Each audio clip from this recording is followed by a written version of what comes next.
ವಿರೋಧಿ ವಿಜಿ ರಾಮ್ಜಿ ಯೋಜನೆಯನ್ನು ರದ್ದುಗೊಳಿಸಿ. ಕಾರ್ಮಿಕ ವಿರೋಧಿ ವಿಜಿ ರಾಮ್ಜಿ ಯೋಜನೆ ಕಾನೂನನ್ನು ರದ್ದುಗೊಳಿಸಿ.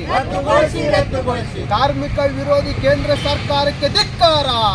ಕೇಂದ್ರ ಸರ್ಕಾರ ಜಾರಿ ಮಾಡಿರುವ ವಿಬಿಜಿ ರಾಮ್ಜಿ ಮಸೂದೆಯನ್ನು ತಕ್ಷಣವೇ ರದ್ದುಪಡಿಸಿ ಗ್ರಾಮೀಣ ಜನರ ಬದುಕಿಗೆ ಆಸರೆಯಾಗಿರುವ ಮಹಾತ್ಮ ಗಾಂಧಿ ನರೇಗಾ ಉದ್ಯೋಗ ಖಾತ್ರಿ ಯೋಜನೆ ಮರುಸ್ಥಾಪಿಸಬೇಕೆಂದು ಆಗ್ರಹಿಸಿ socialist unity centre of India communist ಪಕ್ಷದ ವತಿಯಿಂದ ಕೊಪ್ಪಳದ ಜಿಲ್ಲಾಧಿಕಾರಿ ಕಚೇರಿ ಮುಂದೆ ಪ್ರತಿಭಟನೆ ಮಾಡಿ ಮುಖ್ಯಮಂತ್ರಿಗಳಿಗೆ ಮನವಿ ಪತ್ರ ಸಲ್ಲಿಸಲಾಯಿತು. ಪ್ರತಿಭಟನೆಯನ್ನು ಉದ್ದೇಶಿಸಿ ಎಸ್ಯುಸಿ ಕಮ್ಯುನಿಸ್ಟ್ ಪಕ್ಷದ ಜಿಲ್ಲಾ ಮುಖಂಡರಾದ ಶರಣುಗಡ್ಡಿಯವರು ಮಾತನಾಡುತ್ತಾ 2005ರಲ್ಲಿ ಜಾರಿಯಾದ ನರೇಗಾ ಯೋಜನೆಯು ಗ್ರಾಮೀಣ ಜನತೆಗೆ ಉದ್ಯೋಗಕ್ಕಾಗಿ ಪಟ್ಟಣಗಳಿಗೆ ವಲಸೆ ಹೋಗುವುದನ್ನು ತಡೆಯುವುದರಲ್ಲಿ ಮಹತ್ವದ ಪಾತ್ರ ವಹಿಸಿತ್ತು. ಆದರೆ ಈಗ ಅದೇ ಯೋಜನೆಯನ್ನು ವಿಬಿಜಿ ರಾಮ್ಜಿ ಎಂಬ ಹೆಸರಿನಲ್ಲಿ ಮೂಲ ಸ್ವರೂಪವನ್ನೇ ಬದಲಾಯಿಸಿ ಉದ್ಯೋಗ ಖಾತ್ರಿಯನ್ನು ಕಸಿದುಕೊಳ್ಳುವ ಪ್ರಯತ್ನ ನಡೆಯುತ್ತಿದೆ. ಇದು ಗ್ರಾಮೀಣ ಬದುಕಿನ ಮೇಲೆ ನಡೆಯುತ್ತಿರುವ ಘೋರ ದಾಳಿ ಎಂದರು. ಅಗತ್ಯ ವಸ್ತುಗಳ ಬೆಲೆ ಏರಿಕೆ, ಕೃಷಿ ಉತ್ಪಾದನಾ ಸಾಮಗ್ರಿಗಳ ದುಬಾರಿ ಬೆಲೆ, ಪ್ರಾಕೃತಿಕ ವಿಕೋಪಗಳಿಂದ ರೈತರು ಮತ್ತು ಕೃಷಿ ಕಾರ್ಮಿಕರು ಸಂಕಷ್ಟದಲ್ಲಿರುವ ಈ ಸಂದರ್ಭದಲ್ಲಿ ನರೇಗಾ ಯೋಜನೆಯನ್ನು ದುರ್ಬಲಗೊಳಿಸುವುದು ಜನವಿರೋಧಿ ನೀತಿಯಾಗಿದೆ.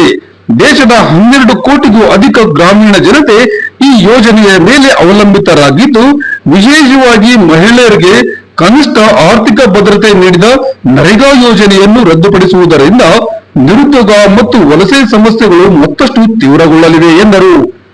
ಹೊಸ ಯೋಜನೆಯಡಿ ಕೂಲಿ ಹಣದ ಜವಾಬ್ದಾರಿಯನ್ನು ಕೇಂದ್ರ ಮತ್ತು ರಾಜ್ಯ ಸರ್ಕಾರಗಳ ನಡುವೆ ಹಂಚಿಕೆ ಮಾಡಲಾಗಿದ್ದು, ಕೇಂದ್ರ ಸರ್ಕಾರ 60% ಹಾಗೂ ರಾಜ್ಯ ಸರ್ಕಾರ 40% ಕೂಲಿ ಹಣವನ್ನು ನೀಡಬೇಕಾಗಿದೆ.